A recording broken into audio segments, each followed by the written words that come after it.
right button for the right thing. For the right time. And we're all go Shuffle over everywhere. A little bit. I've got an itchy nose. Right. So. So. Hi and welcome back to the chat with Mike and Matt. I'm Mike. And I'm Matt. Hello. Hello. Hello. And this is episode 8. 8. Relationships and mental health. Isn't it? Yes, it is, Matthew. So, how have you been? I've been good, actually. Yeah, I've had a few days' work, and again, the smile is back on my face. Faith is restored Back a on my little faith. bit.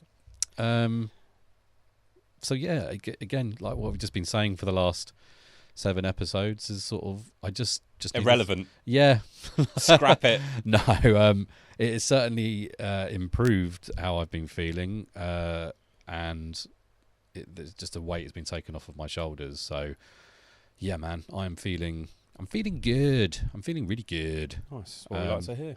And how are you? Again, quite good. Yeah, you were on holiday not I not had too long ago. a nice little week's break to Fuerteventura, Yeah. which was nice. Then came back to reality and did a 16-hour day and a 17-hour day. Boom.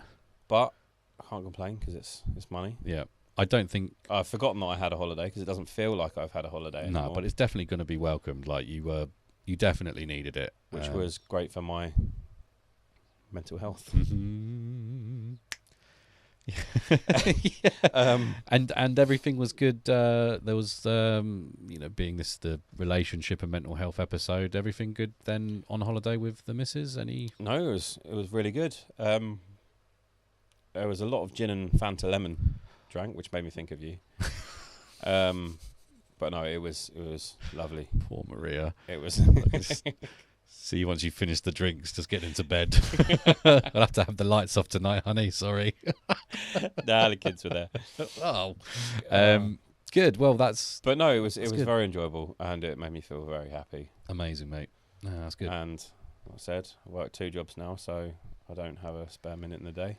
So, God, we were saying this before, weren't we? So you've gone from like completely opposite to like nothing, Yeah. depressed, and now suddenly I don't even have time to think. Well, like you're being sort of stretched emotionally there. It's like really sort of a change in the routine. Like It's a good that- change, though. It feels it is. good. Well, that's It just feels it. good.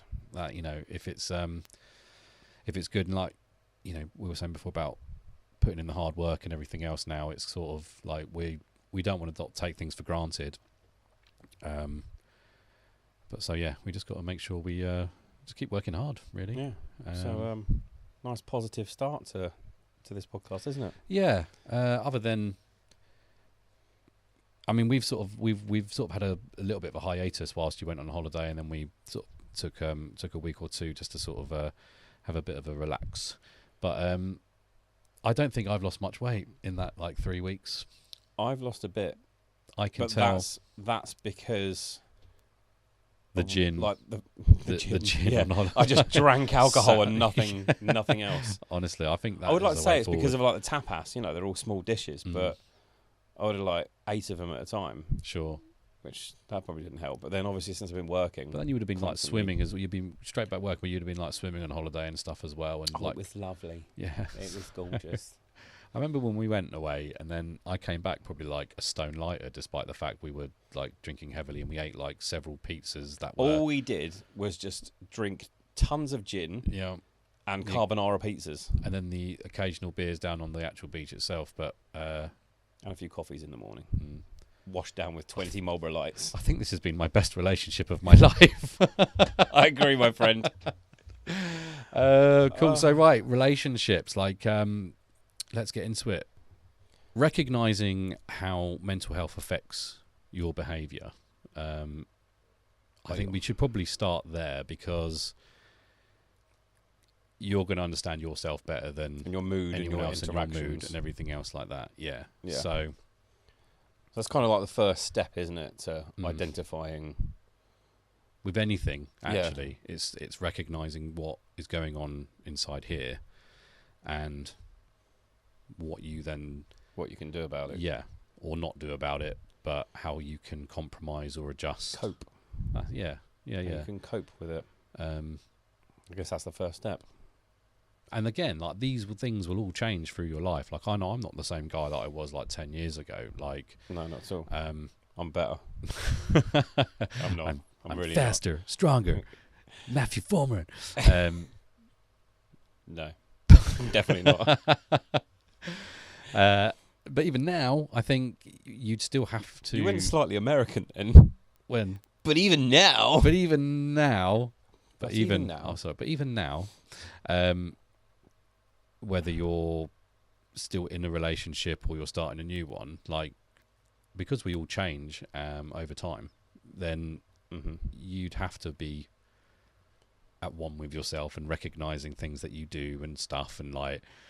Whereas when you're younger, you don't think about that, do you? No, you don't think about how. And I guess with your younger, your confidence levels are. Yeah, because you. I guess high or. Higher? But then there's confidence, and then there's still been like absolutely terrified of like speaking to a girl or something, maybe, or like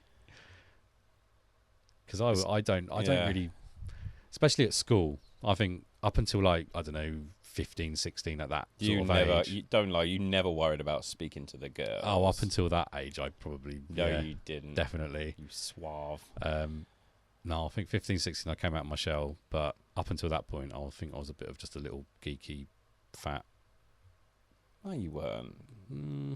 Younger. Anyway, Yeah, I've always admired you. but I've always like been a vore of you. I was just sort of like, Oh, Mike's alright. I wish I was as dreamy as him. He's the Gift of the one. gab. He's the one. But then yeah, like when you get to that slightly older age where, like you say, I think I never really sort of looked at myself so much as it is that you were looking at a girl. Like you would. Is it more now you look at yourself in the mirror and go, you're a disgrace. Look at you, Matt. Look at you. What have you done to yourself? But in your relationship, do you feel like that? What, towards the relationship, or I mean, you asking me if I look at Maria and go, Matt, what have you done? No, like, but being in your relationship, do you sort of like I just don't feel sexy anymore. Like, no, and I feel not at all. that's kind of like that will ultimately then sort of affect how the sex life goes because I'm just sort of like, well, I don't like this. I don't find. Yeah, how can she like this? Or you don't like, find I feel yourself awkward, attractive anymore. No mojo or anything like that. So, so I guess actually like recognizing that you need to get in shape, and then you can go boom, boom, boom. There you go. Sum the sex life up there in a minute. We'll go back to like the weight loss thing. That could solve a lot of things. Get confident, get ripped, and then that solves all your problems. And earn money. And earn money. And that's all we can ultimately ask for in this life, I feel. No, but sex life is very important. Yeah. Having a decent sex life is very important. So, and I think as well, like regarding the mental health side of it, it's really, really difficult as well because when you're in that position, you're not even thinking about that kind of thing. You're just thinking, selfish as it sounds, you're thinking about yourself, aren't you? And like how shit you're feeling and all sorts like that. I think that played a massive part in our sex life. Yeah. You know. And it also made me feel a bit guilty, if I'm being honest, as well.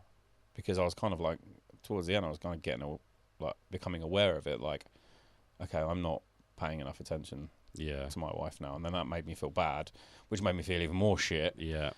So I was like, it was very difficult to get yourself out that hole. Yeah, of course. Which puts obviously more strain on your relationship, which makes you even more stressed and more anxious and more worried. And you end up in that fucking hole again. Yeah. You know. So it was almost like an extra pressure, which is ridiculous when you think about it. It shouldn't be a pressure. No, it shouldn't be.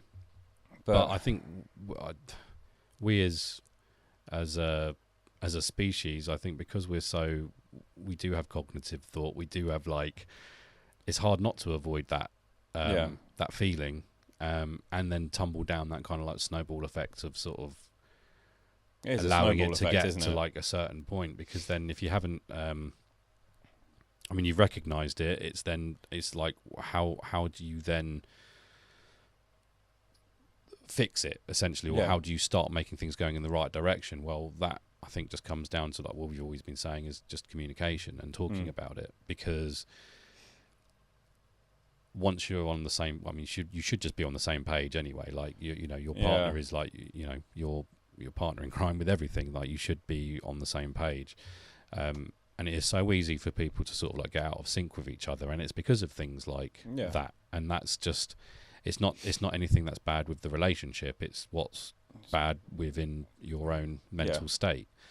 So being able to recognise what those issues are, it's tricky to find to pinpoint what it is. Exactly.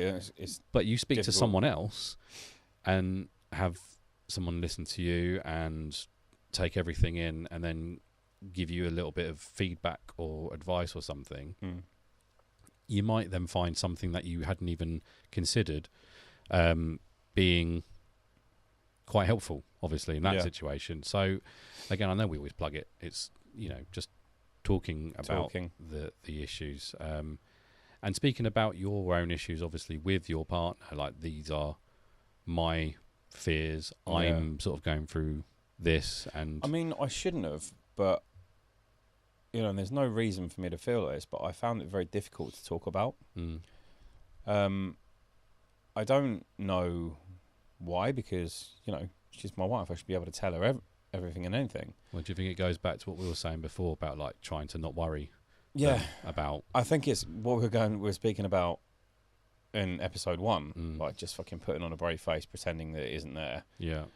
You know, and just getting on with it and trying to do the best that I could and just blank everything out, all the problems and stuff like that. I think that was probably what it was. Well, it was only a few episodes ago that you had said that you were on the sofa and you weren't in a good place. And when it I was first at that told, point you it was the first time Maria, you said to Maria that you weren't good. Yeah. You know, we're saying it's taken then like the best part of 37 years to be able to do that. So, you know, it's not like a quick fix or anything like that. It's taken you this long to sort of like actually be able to do that and recognize like I can't just do this on my own or what have you, and especially when it does involve like your wife, you know. Exactly. And going back to being on the same page. There's also a feeling of like guilt as well. You don't want to drag someone else in, you know, and she's my wife, you know, like. But I think that's because, you know, she's my wife. I don't want to bring her down to my level. Even though you know, if I spoke about it, it's probably not going to bring her down to my level. But the thought of that possibly happening makes me think, fuck it, I'm not going to say anything. I won't say anything because I don't want to make anything worse. I don't want to make her feel worse. Yeah. So I just, you know, I bottled it up, and it's, you know, we should really start practicing the stuff that we preach. Yeah, but I think we have opened up a lot more, and you know, like my wife and I are in a good place now, and I've got to say, like, you seem a lot more chilled this week. First in a long time, I think. Like you've sort of not been so pent up chilled, about stuff. I think it's just because I've been working so much. I'm just knackered. Possibly, yeah. But no, but genuinely from just a conversation point, because obviously we have our sort of little, haven't seen you for a week, how you doing kind of like chat. Rabbit hunting. Yep. Oh, yeah. I threw you off then, You're a meanie.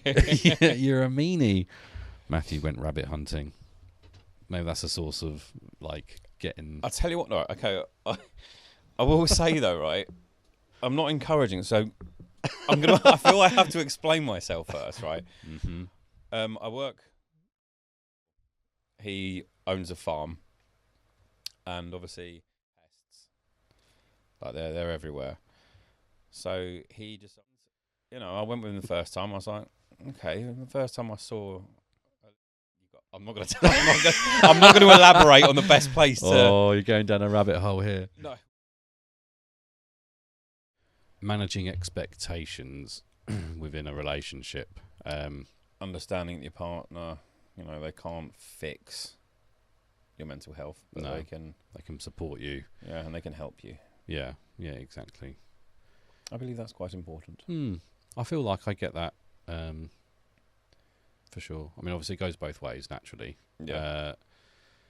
But no, I think Mel's an advocate for well, not so much now, but she used to send like a lot of articles and things. That's nice. I like that. With like for ADHD and stuff, with the idea of like obviously going to the doctor and getting it sorted. But because apparently I heard that they do like a test or something, so I've just avoided looking at any article or things about it because I don't want to know. Like, I'd rather go in there just as me, and if I do genuinely have it, then like it will show from me just giving my responses or what. I don't even know how they test. I'm guessing that's how it works. Yeah, right. So I'd like rather kids do the same. Like when kids have ADHD tests, I think it's like literally questions, right, and then they mark it on like how they answer and stuff like that. Right. Okay. Well, yeah. But so bless. I mean, I might have looked at like one or two bits, but like I've never really sort of like got into it. But she used to send like quite a bit just to sort of like Anything about mental health. Yeah, I suppose so, because some of them sort of like go hand in hand. But again, this was before we were sort of doing this, and like I sort of didn't really. Again, it was one of those things. Not because I had a fear of it or scared of it, but like I just didn't want to know and just sort of go on without, in my own little blanket out cuckoo land, like little world. Yeah, blanket it out and just But I'm fine. That sort of thing. Well, no, I knew that like there was probably something to it, like why I behave the way I behave, and it's just kind of. But I just didn't want to be like it because it was like a fad in my mind. Like everyone was all of a sudden sort of getting diagnosed. I was just sort of like, well, yeah, then we've all got it. Then, so it doesn't, just maybe some people are more. I mean, more it's ADHD diagnosed than very, others. very easily nowadays, but I mean, I was diagnosed ADD or whatever it was when you were like a kid, so I'm just assuming it's like, well, then I've got it. But no. But Mel has been like really supportive through all of that, and she's so understanding as well, like giving me, like knowing that I need time. Like it was her suggestion to sort of like build this little room and stuff to sort of have somewhere to escape and Didn't just know that. sort of and I was like, oh, I should have done it sooner, sort of thing. But like, yeah, like nice little project. To take your mind off it. Yeah, there was that as well, and then having the space and it, being mine to sort of do whatever I want with, and so like Mel's always been like super supportive and understanding through everything, and I know like I can be like quite difficult at times, but I have, and especially like since doing this, even though I have sort of like been more bummed out, I have been trying to sort of put more effort in to the family life and being a better husband and being a better dad, and is what we were saying before about if you've got like several things in your life that are really shit at the time, if you take like one or two of them, or if you take like the smallest one and try and fix that first and get a win, and then the other ones, it's one less thing to worry about, and you feel good about getting something done. Makes the others easier. Yeah, like it's kind of, I've been a bit more conscious about that because I'm not a bad dad, but I know that I can be a better dad and a better understanding as a parent. Other than earlier when you arrived and I told you I just shouted at him for like whatever. That's parenting though. But like, again, like, but then I went and explained to him like literally 2 minutes later. I was like, look, I'm really sorry that I shouted, and I'm sorry if I scared you. These are the reasons why I did it. This is kind of like moving forward. We need you to sort of like up your game here or whatever. I love you. So that was like you say, it was all good parenting. But other than that, like it's just, even with like, I know I was saying before about the nappy changes and stuff, like I now when I How are you getting on with that? Having fine, yeah, like Really? yeah, like I'm actually like I'm not scared. It doesn't bother me. Like You're if a she, changed man. I know. The thing that still worries This is me. a new Michael. This is all I've been doing. That's Yeah, the change, but it makes such a difference. And she's such a good kid, so like she's sort of just Yeah, it's easy lets you peasy. crack on. But I still have a fear of like going out with her if she's gonna shit herself whilst we're out. That's Yeah, that happened to me a couple of times, and the panic. oh God, The worst. I was in fucking, it was Lidl, and it was when she could speak. She's like, "Daddy, done poopies." I was like, "Oh no," and I was like, I had a trolley full of shopping, yeah. and I was like, "What do I do? There's a baby changing by the entrance, but I have to go out," and just the sheer panic. Yeah, yeah. And then it come through a nappy and into her trousers. I don't have another pair of trousers. It was just awful. Well, I just remember when I first became a dad, like getting sent all of these photos of babies where it just looks like someone's poured curry over their heads, where it's like gone up. And it happened to Mel in Sainsbury's. Poonami. So Josh did that, and it was all in a trolley, and it just went everywhere in the shop, like all on the trolley, all up him, everywhere. And I was just like, I wouldn't be equipped to deal with that. Like, first of all, I'd abandon that trolley anyway. I'm sure she did. Like, get him out, take him to the. But then you just got this trolley in the middle of a fucking shop, just covered in fucking shit. Like, and for me, I'd just be like, I wouldn't want to wish that on the staff that then have to like clean Anyone it who up has to deal with it, or anyone that has to like smell it. But it's fine. Like, she's not a baby; she's a toddler, so it's not that bad. But yeah, like I actually quite enjoy getting my little go bag and everything. And Yeah. But because I drive a van as well, it's just great because she's in the van, and then I can just see what we must look like. It was me, Joshua, and her, and we're on our way back, and we were in traffic, and we're just listening to like them, and we're just doing the same like dance moves, and Yeah. and you just get people rocking up next to us, like looking, and I just sort of like, oh, do you know what? Like, these are going to be some of the best days of like my life with these, because they're only going to get bigger and more annoying. Memories, man. Making memories. So that is all good. Like, I'm happy that obviously I'm working and I'm missing them.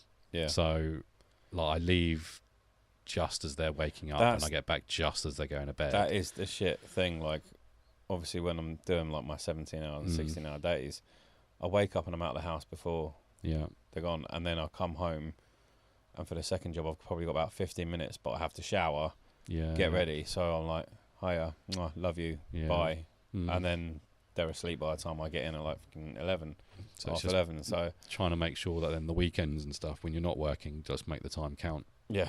But then you also want to then sort of have a life as well, have your social life, and I don't have much of that. Well, but I mean, like, but yeah. But that's why, like, now for us, it's like this is our this is our social life. This is it on a Tuesday, but for any kind of like big gathering and stuff, it's like all planned like 2 months planned, in advance. Yeah. Should we get back to relationships? yeah. I mean, there's platonic relationships. We're just talking about ours. I do like that word, platonic. Yeah. It's not. Oh, sorry, I misread the situation. Establishing healthy boundaries. Yeah. I'm glad you found the healthy boundary just before. Know your limits and respect theirs, especially during episodes of anxiety, depression, or burnout, or anything like that. That's the thing. It's knowing the moment to talk about it. Mm-hmm. Yeah. To your partner. Yeah, we should probably talk about it. Maria's having a stressful afternoon and things are going tits up. Right, darling. Just to let you know, I'm feeling really anxious. I'm not feeling good. Yeah. Bye. Yeah. Well, to be fair, like, again, every relationship is different in that respect. Yeah. So it is. I can hand on heart say that I'm like 99% of the time I could approach Melody with something about me or something or whatever it is, knowing that she'd be like just like cool with it, like or the reaction that I would expect to get if it's shock or something. Yeah, like, but your wife's a lot calmer than mine. Yeah. Oh, I mean in general, like she's just a very, very like cool, calm, collected individual. She has her moments, as everyone does, but like that's probably more like me when I've misbehaved or something. Yeah. But for her, like, I know it's tricky because, like, I know that I can be a bit of a, not fly off the handle, but I know that I can be such like a grump or a grouch and stuff. So like, I know that Melody would probably like pick her timing with stuff to make sure like she's got it right and stuff, and that makes me feel bad like saying that out loud, because I have thought about this before.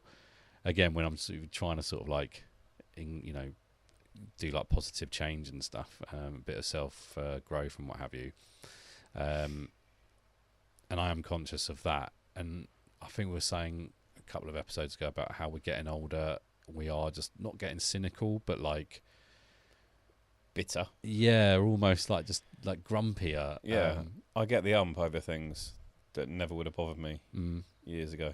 Yeah. People.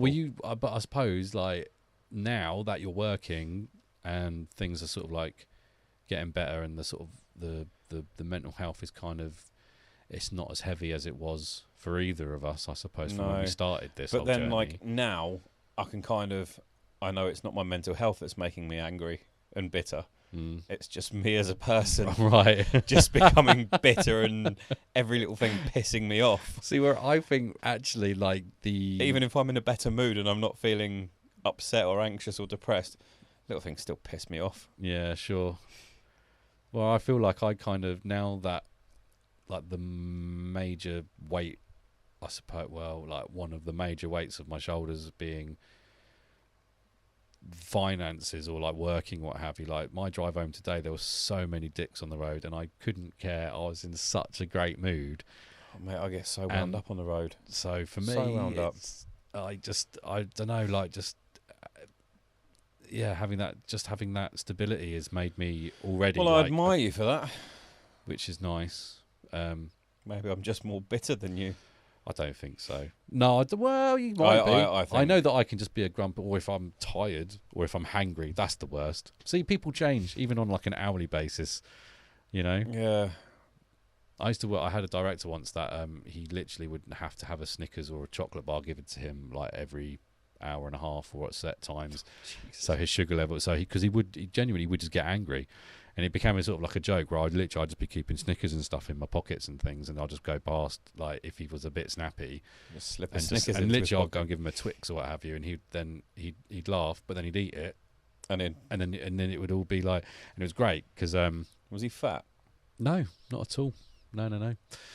Complete opposite actually, but I, even using that as an example, I again kind of thought it'd be funny, but also like he recognised his flaws and stuff, and he was just like honest with me about it and said, like, I do get angry if I don't like sort of keep my sugar levels up or whatever and stuff, like fair enough. So what started out as like it became a joke, but then it was all then done with humour and like everything functioned and stuff, and it was really appreciated from both sides, because then there wasn't any sort of so being recognised in that. Now there's one more, right? It's like some people have said that seek joint support. Now for me, thinking about it, I don't think personally I've never had couples counselling. Couples counselling. Sorry, I've never done that, and I don't feel like I've ever needed it. I'm with you on that. Like, so I can't really. I don't have any experience or knowledge in that. It's not something I've ever looked into. But I would look at that the same as therapy. That's someone else getting involved in my business, worming their way into my therapy. How many like sitcoms or movies where it's like the woman leaves and marries like the therapist or something? Stereotypical. I'm not saying that's going to happen to you. It's fine. I mean, that's not the reason, but I just don't. I just feel like we should be able to do these things by ourselves. Otherwise, what's the fucking point? We might as well like marry a third person, and then to make the balance of we should be able to. But then I get people, if you need help doing it. Yeah, I mean, I knew a couple that got together, and they had couples counselling before they actually like got together. Why?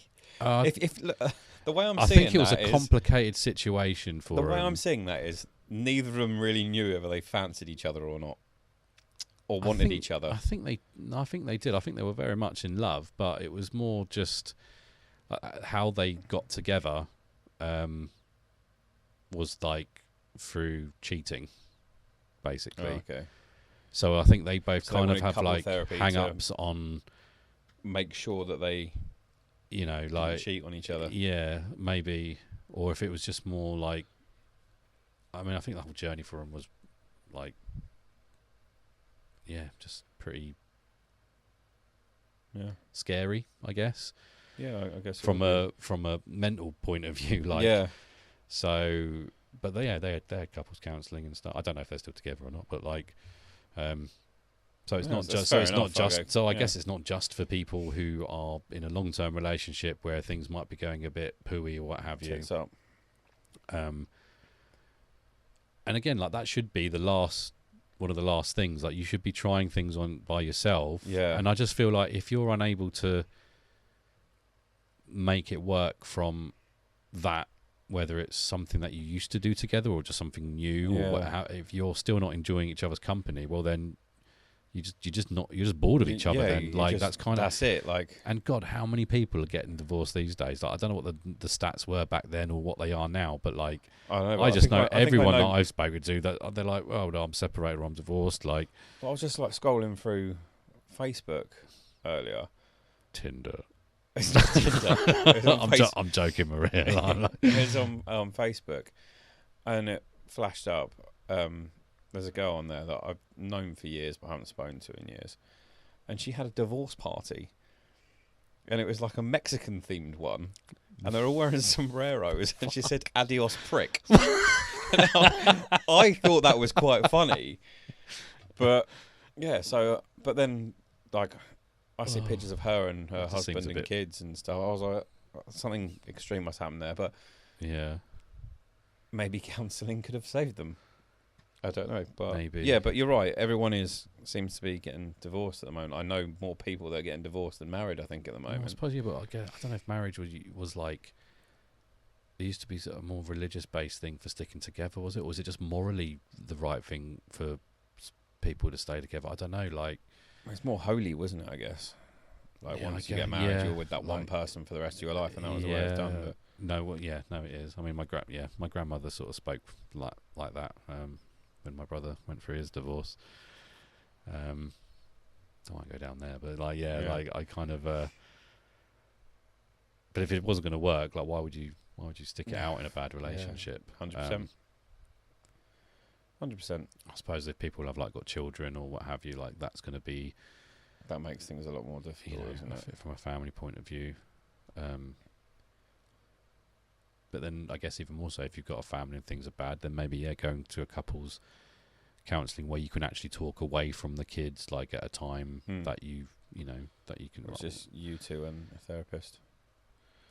Yeah. Well, we'll have to wait and see. Give it 10 years, Matthew. We'll have this conversation again. Maybe one of us have gone through it, and we can report back. Touch wood. Do they have a chaise lounge? On the chaise lounge, on the chaise lounge, on the chaise lounge, all day long on the chaise lounge. That's a tune. I like that song. How to communicate with your partner with your mental state. Well, we aren't probably the best people to. We're not counsellors, we're not therapists. So No. what we've decided to do, we've just got a little list here together, haven't we? Yeah, thank you, Internet. Yep. So the first one on this list is to be specific about what it is that you're talking about in the relationship, whatever it is that's bothering you. So instead of saying, I'm not okay, try and say, I've been anxious about work and it's affecting my mood. Yeah. It's good. Yeah, I've been specific about what it is It's quite was- important. and how it was affecting me. So The next one. being clear about what you want to. Yeah. And the next one on the list, I kind of want to read it like this. It's in bold. Educate your partner. I mean, that sounds a bit harsh, doesn't it?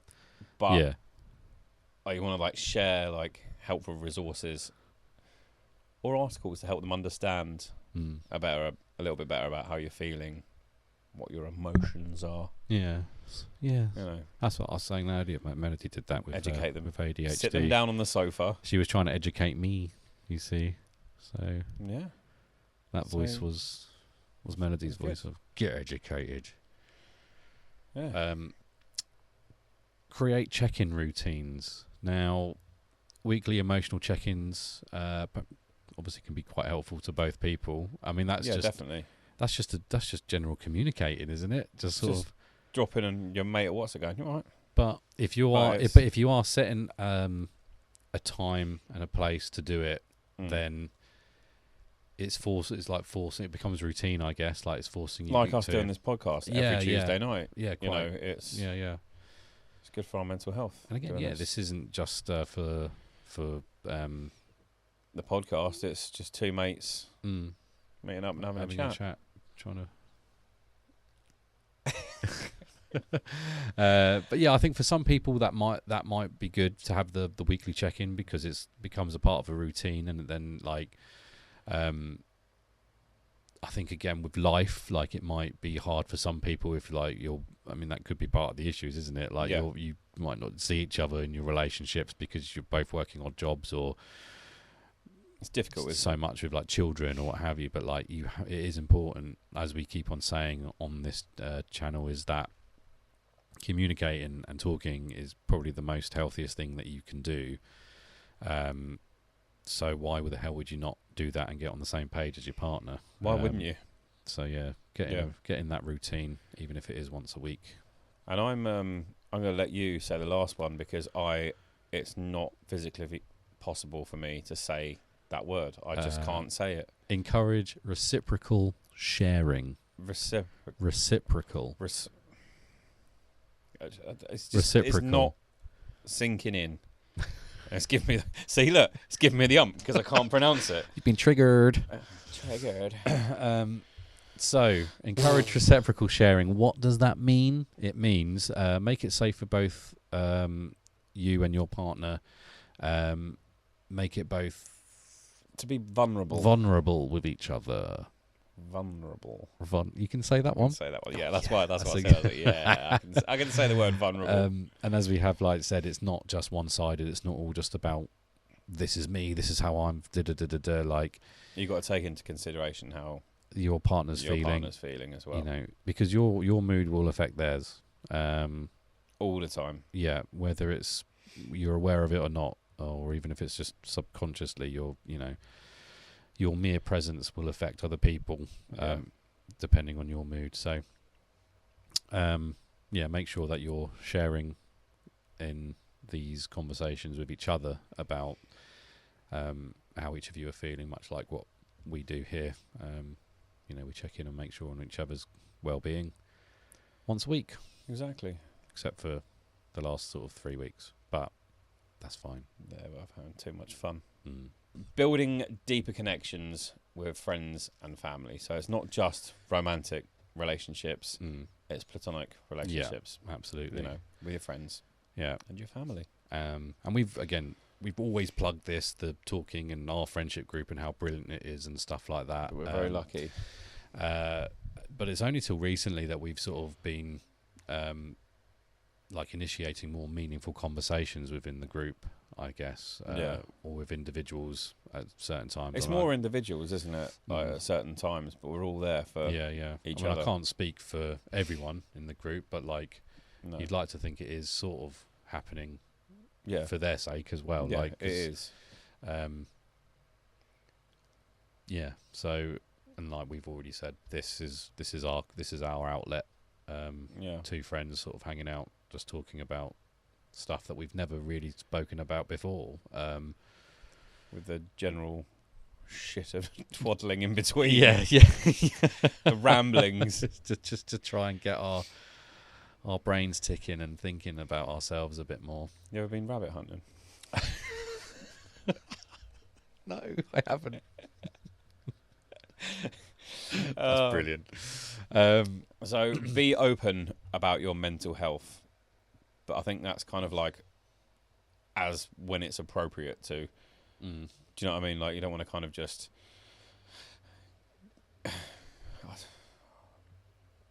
Vulnerability builds trust. It does, I suppose. Thank you. You saved me there. I was a bit lost for words. And it will invite support by itself, I Yeah. suppose. If you're sort of, again, we can sort of like, when you have a friend, they tend to know when something's up, or if it's not quite. I was Especially in saying like to a you, tight I got a group of message. friends. I messaged a bit of a silly, funny message to a friend of mine in my general. I was going to say a word, and I'm not allowed to say it. What, Way. schleg? no, but schleg. And I got a response back that was so short And serious. and sort of And cold. yeah, like you could read, like, because I always thought like it's better to make a phone call to someone if there's like a bit of a, Yeah. because meaning and stuff gets lost in words through exactly. a text. And I'd rather just talk anyway. But with someone like you, or specifically, and this one was another one of our friends, yeah, I could sense everything just from that few little, that something wasn't right. Yeah.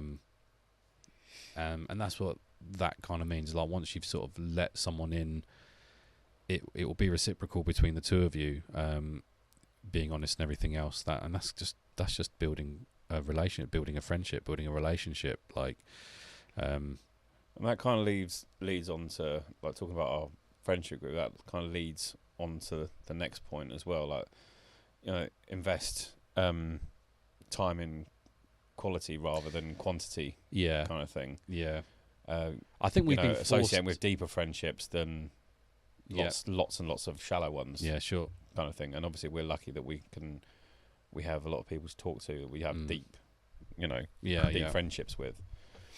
So I think that's quite important because, I was going to say, I think we sort of, it's almost forced upon everyone as they go through adolescence to their young adulthood to then being adults, that the time that you do spend with your friends from school and stuff, it gets less and less and less, to the point where you're then having to put in more effort to make something happen. Yeah. But when that something happens, it is quality, isn't it? Yeah. Like, Oh, it has it's to be. amazing. So we'll do a big blowout and it'll be amazing, and we'll have to wait 4 or we 5 spoke months. a couple of episodes ago about your barbecue. That we managed to get everyone together. It was fucking brilliant. It was great. And then we want to make sure we get up to Norfolk at some point this year as well, And have another blowout. then. But again, that's like twice in a year. Exactly.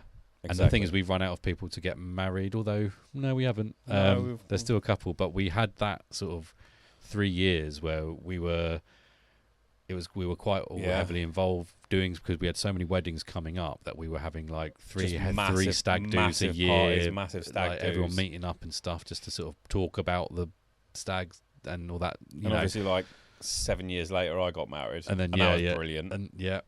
And then, because don't forget, then we had all the band practices as well, which was like great for our it kind of mental well-being and brought us everything back else to life and a little bit. It did.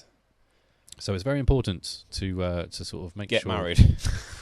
Or have friends that are getting married. Well, no, it's just prioritizing like quality time with your friends. Yeah. But we live in a day and an age where you have a mobile device always with you.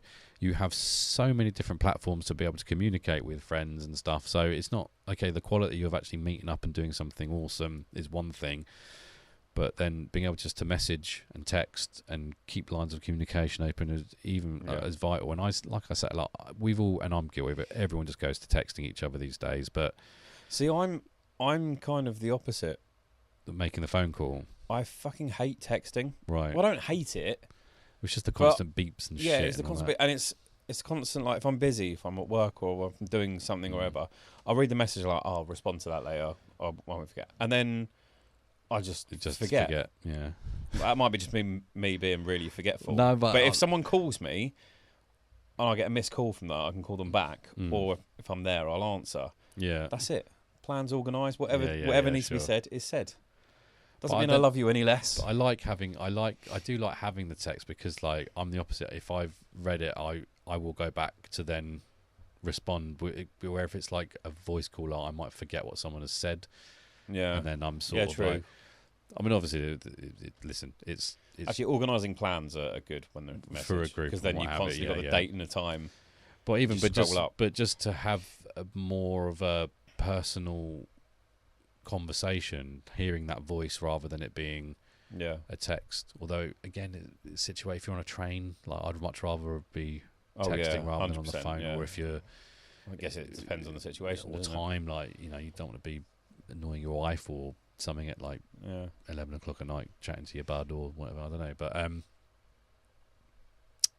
yeah, but at the end of the day it's just communicating. Yeah. Yeah, quality Quality for over quantity.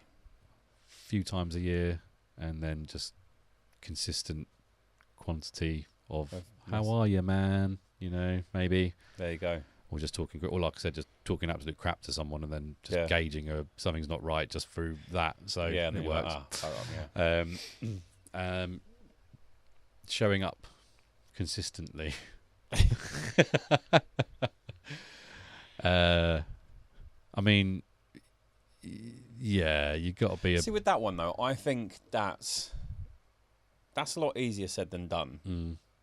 Showing up consistently. Consistently. And we said this like a few episodes ago, didn't we, about like not turning up to gigs or stuff like that by just because you're just not feeling good. If you're down and you're in a bad headspace, it's not, you know, you can't make someone go, no, you're going to that because it will make you feel better. Yeah, yeah. Because it might not. Yeah. Like, it might make things worse. So I kind of... That was on our list, but I'm a bit skeptical with experience of 37, 38 for you, nearly 38 for me, years of being on this planet, it's easier now to understand like why. Yeah. Because if you've been through it yourself, that's one thing. And then you see someone else go through it and you're just like, yeah, I totally get it. Like, but that's why I've always been quite empathetic as an individual. I've always tried to sit on the fence and sort of, even if like between mates, if there's been a thing, I've always tried to sort of just be like as fair as possible. So like when I was then like not wanting to turn up to things or just sort of shying away, and then I could see Joe doing it as well. It was like, it was easy for me to sort of relate to it. And then I think that's probably why I was the one that was like, kind of like, no guys, like we'll always be there for him. We'll always be good. And I wouldn't want to sort of, it was always more concern rather than sort of like annoyance or something, you know. I just hated him. But then other half that just got up and left. Yeah, yeah. Well, I've been a lost soul since, but now he's back. I feel complete I mean, again. to be fair though, but even before that, it would be, we could still do the thing of like, I'm coming, I'm definitely going to be there, and then it not. But then like, but I feel he doesn't. I don't feel like that point should just be aimed at Joe. Show up consistently, Joe. Nah, like it's me as well though. Like it's me too. Like, well, I think we've kind of. Well, I know that I definitely, when I'm feeling like shit, I just don't want to do anything, even if I've already paid for it, because it's just like, well, I don't deserve it, or like, it's more like it's just going to cost more to do it. I'll cut my losses now, or what have you. So showing up consistently, yeah. But I guess no, that's from a support kind of view. Then just making sure that you are. Yeah. Like, you know, if you're going to sort of put yourself out there for someone else, if you're going to be the listener or the shoulder to cry on or what have you, then, yeah, like you need to be consistent. But, yeah. Indeed. But honest as well. So if it's getting too annoying, you just be like, look, fucking, you got to sort it out. Yeah. Like, and that's totally fine as well, because honesty is the best policy. Or did I just lie? I don't know. Moving on. Oh my God. You know what? I'm not going to read anything. So whilst I'm going to tell all of you lot to practice active listening, Matthew needs to practice active reading. Yeah. So practice active listening. So listen without immediately jumping to fix or to advise someone, just to validate their feelings, which is actually what I just said in the end, is being truthful. That is. You just need to be truthful with the person that you have telling your story to, spot on, or the person that you are listening the story from. Just being a good listener. And again, like sometimes, like it's massively important. It might that can help. I mean, it can be overwhelming for the person listening as well. And like, I can see a lot of people sort of being worried about giving bad advice or something. I feel like when you're giving advice, it should always be taken with, because you'd always be putting yourself into that other person's shoes rather than being in them. So, and you don't know what's going on in their head. Yeah. So, yeah, it's a tricky one. And that's the whole point of like building these relationships, is being able to have that honesty between the two, and being like brutally honest at times, just to sort of be like, oh, fucking hell, mate, like, well, you fucked up there, but this is how we can look at solving your problem. Like, there you go. And being honest. Yeah. And again, it comes back to us, because as we always do, I feel like we're really good at that with each other as a group. I think we are. I think everyone in our group balances each other nicely. If one of us did something that's like fucking dickheadish thing, we'd tell them. Yeah, we would say, mate, you've crossed a line there or something. You're a bellend there, but it always comes from with that sense of love, because it is a it's a brotherhood for us. Like we sort of like, it's, you know, fucking bros. So it's easy for us to sort of not pick out flaws, but we do that quite easily with each other as well, to be fair. So when it then does come to sort of like the serious stuff, it's just easy for us to sort of be able to put it all out on the table. Just thinking about some of the stuff that's said in that WhatsApp group.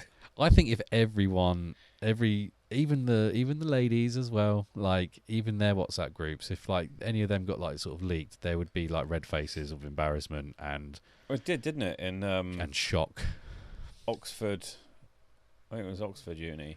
Oh, really? There was a group of male students. They're all 19 and 20, and a girl got into one of the boys' phones and then went into the lads' WhatsApp group. So there was stuff like there was bad stuff. There was bad stuff, and then I looked at it, I'm thinking, oh, I think I sent that. I was looking at it, I'm thinking, okay, they all got expelled from Oxford and stuff like that. But their stuff was very mild. Really? Yeah, I'm gonna. You're gonna get expelled from the chat. Oh, mate. Well, I'll have to go too. Well, if you've seen my best man speech, I mean, if that's yeah, that's true. Well, if you've got, I mean, if they're getting like let go from Oxford, and that whole thing in America with like the WhatsApp group talking about like invading a country and stuff, like, and nothing happens over there, it's lunacy. It's mental. All because of a bit of a WhatsApp group chat. It's just banter. It is. No animals or people were harmed in the sharing of funny stories. I would say that's like the end of the episode of relationships and mental health, but I think it's about 50% of this podcast has just been on relationships and mental health. The other half has just been bollocks. But yeah, so I think that's a way to end the podcast right here. I think we'll go into it here. You ready? Yeah. So that is the end of episode 8. Thank you so much for watching. I hope you've enjoyed watching this as much as we've enjoyed making it for you. It's been a blast. Please don't forget to click that like, subscribe and share button. It would mean the world to us. And we will see you on the next time. I've been Mike. And I have been Matthew. Thanks for watching. Laters. Bye.